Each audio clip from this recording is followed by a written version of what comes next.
ان کو اکھاڑنے کے لیے کیا میٹھی میٹھی باتیں چاہیے تھی؟ طارق جمیل صاحب کے لیکچرز میں رومن اور پرشین امپائر اکھاڑ دی تھی. یہ تو ان لوگوں کے لیے نہیں مسلمان ہو چکے ہیں.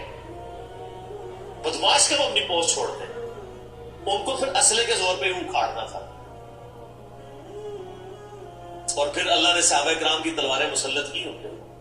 جب اکھاڑ دی, فریڈم آف ایکسپریشن مل گیا, پھر معاملات سیدھے ہو گئے. اس زمانے میں بادشاہ کا دین رعایا کا دین ہوتا تھا. اگر کوئی رعایا کہے نا کہ میں بادشاہ کے دین سے الگ ہوتا ہوں, قتل ہو جاتا تھا. آپ بتائیں عیسائیت کیسے پھیلی ہے؟ یہ تو سارے بت پرست تھے. کانسٹنٹائن 2 جس کے نام پہ قسطنطنیہ شہر تھا جو بعد میں مسلمانوں نے فتح کیا, سلطان محمد فاتح نے, ترکی والوں نے اس پہ ایک فلم بھی بنائی ہے, اردو ڈبنگ کے ساتھ ہے. ایک ہی نشست میں آپ دیکھ سکتے ہیں 2.5-3 گھنٹے. جو فلمیں دیکھتے ہیں ان کے لیے, مولویوں کے لیے نہیں. تو اس نے وہ قسطنطنیہ فتح کیا, پھر اس کا نام استنبول رکھ دیا. وہ کانسٹنٹائن 2 جو تھا وہ کرسچن ہو گیا تھا. چونکہ وہ کرسچن ہوا تو پوری رعایا 3 براعظموں میں پھیلی ہوئی وہ کرسچن ہو گئی. ایسے کرسچینٹی پھیلی. تو رعایا کو وہی دین رکھنا ہوتا تھا جو حکمران کا. پہلے حکمران بت پرست تھا, عیسائیوں پہ ظلم ہوتے تھے. بعد میں جب حکمران ہی مسلمان ہو گیا, اس زمانے ظاہر عیسائیت اسلام کا ہی نام تھا, تو سارے پیچھے اس امام کے. یہ بڑا خطرناک معاملہ تھا. دوسری طرف پرشین جو ہے وہ آتش پرست تھے, ان کے نیچے آتش پرستی کا دین چل رہا. تو یہ پھر ضرورت تھی کہ فریڈم آف ایکسپریشن دیا جاتا. اسلام نے تلوار کے زور پہ ان کو اکھاڑا, ان کی بدماشیاں ختم کی, اور ایسی ختم ہوئی کہ بخاری مسلم کی حدیث ہے, نبی علیہ السلام نے فرمایا ان قریب کیسر ختم ہو جائے گا, پھر قیامت تک کوئی کیسر نہیں ہوگا. ہائے ہائے ہائے سر, یہ پروفیسیز اللہ کی تائید کے ساتھ ہی کوئی دے سکتا ہے. ان قریب کسرا ختم ہو جائے گا, قیامت تک کوئی کسرا نہیں ہوگا. دیکھ لیں 1500 سال ہو گئے, نہ رومن امپائر دوبارہ بنی, نہ پرشین امپائر دوبارہ بنی. حتیٰ کہ اب تو وہ کانسیپٹ ہی ختم ہو گیا, پرشین امپائر ختم ہو گیا. اور اس زمانے میں یہ بات کرنا ایک ایسے شخص کا جس کے اوپر ایمان لانے والے گنتی کے لوگ ہوں, بہت بڑی بات. اور اللہ نے پھر اکھڑوایا. اور آج فریڈم آف ایکسپریشن ایسا ہے کہ آج تلاوت ہو رہی ہوتی ہے تو ٹرمپ بھی بیٹھ کے سن رہا ہوتا ہے. کیوں؟ حالانکہ وہ کرسچن ہے. فریڈم آف ایکسپریشن آ گئے. آپ جائیں امریکہ میں, آپ کسی مارکیٹ میں مسلح ڈال کے نماز پڑھیں, کوئی آپ کو منع نہیں کرے گا. الٹا آپ کے ساتھ سیلفیاں بنا رہے ہوں گے کہ یہ کیا ہو رہا ہے. صحیح بات ہے. تو پہلے کو سوچ سکتا تھا کہ فرعون کے سامنے کوئی نماز پڑھتا؟ جادوگروں نے ذرا سی بات کی, ایمان لے کے تو اس کو وصولی دے دی. تو یہ اسلام اس دور جدید کا خالق ہے, اور یہ دور جدید کو تخلیق جو اسلام نے دی ہے وہ قرآن کے ذریعے. ایک علامہ وحید الدین خان صاحب ہیں انڈیا کے, 90+ ان کی ایج ہے. انہوں نے کتاب لکھی اسلام دور جدید کا خالق. اسی ٹاپک کو ایڈریس کی, کمال کی کتاب ہے,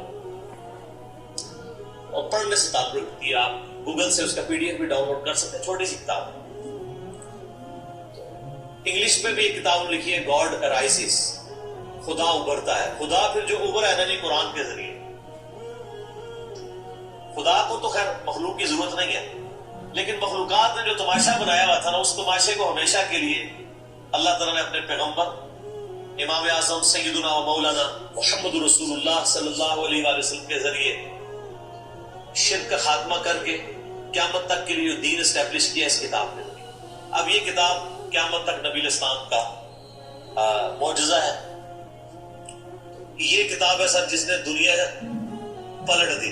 صحیح بات ہے. اور یہ وہ کتاب ہے جو ہم صرف اپنی بچی کو جب رخصت کرنے لگتے ہیں نیچے سے گزارتے ہیں, جب دیتے ہیں, اور چوم کے غلاف میں رکھ دیتے ہیں. اس سے زیادہ اس قرآن کو ہم کوئی اہمیت نہیں.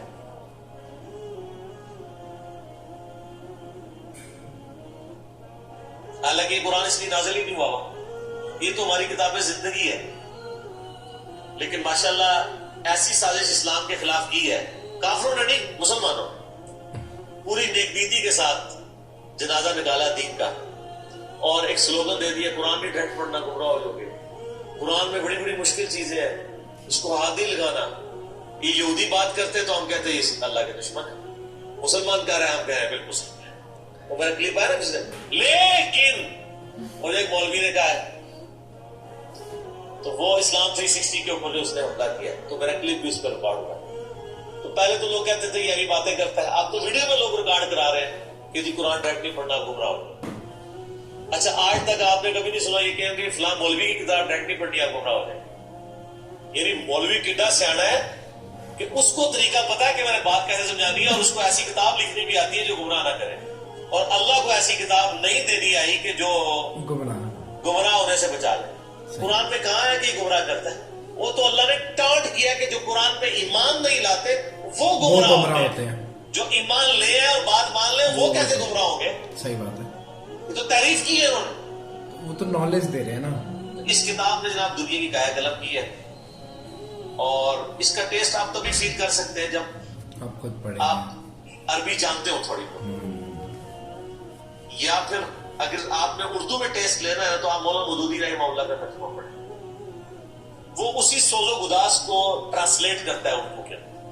میں نے ابھی تک کسی اور بندے کے ترجمے کو نہیں دیکھا کہ جو ترجمے بڑے لوگوں نے کیا, مطلب بریلوی صاحب نے, شری تھانوی صاحب نے, ان دونوں کے ترجمے تو ویسے ہی وقت کے ساتھ ختم ہو گئے اس لحاظ سے کہ اس میں تو کئی الفاظ جو ہیں وہ پرانی اردو کے.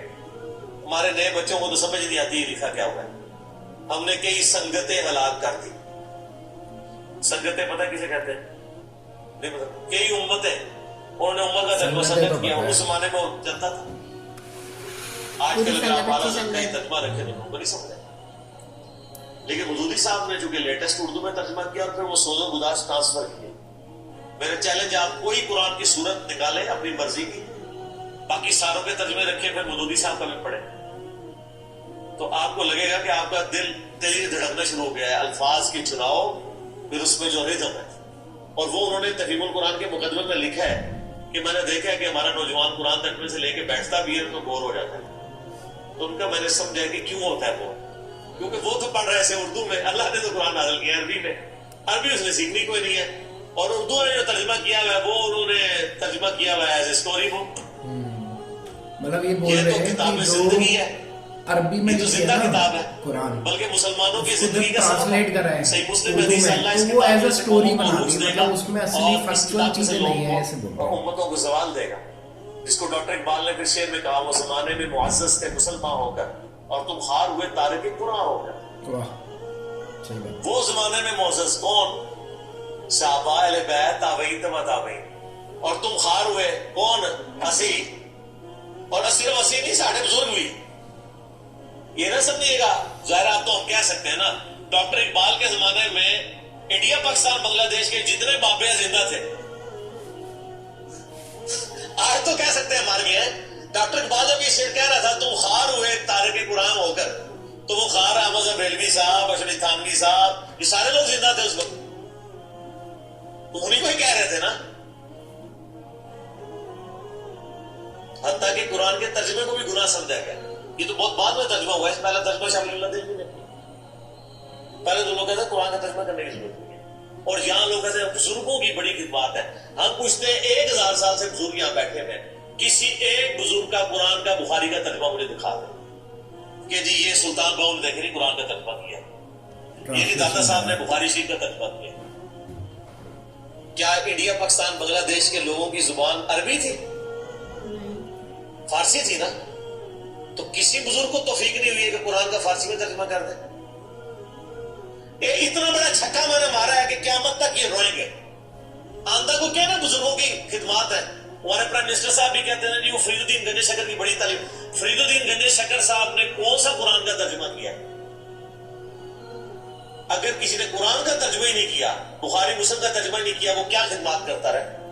وہ اپنی تعلیمات دیتے رہے. صحیح غلط اس کا فیصلہ ہم نہیں کرتے, وہ تو پھر میں اور طرف چل پڑوں گا. صرف جو خدمات والا ڈونگ رچایا ہے نا, وہ میں آپ کو بتا دوں. جتنوں کے مزار بنائے ہوئے آپ نے, کسی ایک کا ترجمہ دکھا دے قرآن کا, تو یہ پھر انہوں نے جان بوجھ کے سیاست کی اسلام کے نام کے اوپر, اپنی باتیں کرواتے رہے. سر ان کو پتا تھا قرآن کا ترجمہ ہو گیا, سورہ زمر اور سورۃ الانعام اگر اردو میں آ گئی تو بابوں کو کس نے پوچھنا ہے؟ سر بخاری کا اگر ترجمہ ہو گیا تو ساروں نے تو رب الدین سے نماز پڑھنی ہے, بابے سارے بغیر رب الدین والے ہیں. یہ وجہ تھی کی بڑی شعاری ہے انہوں نے.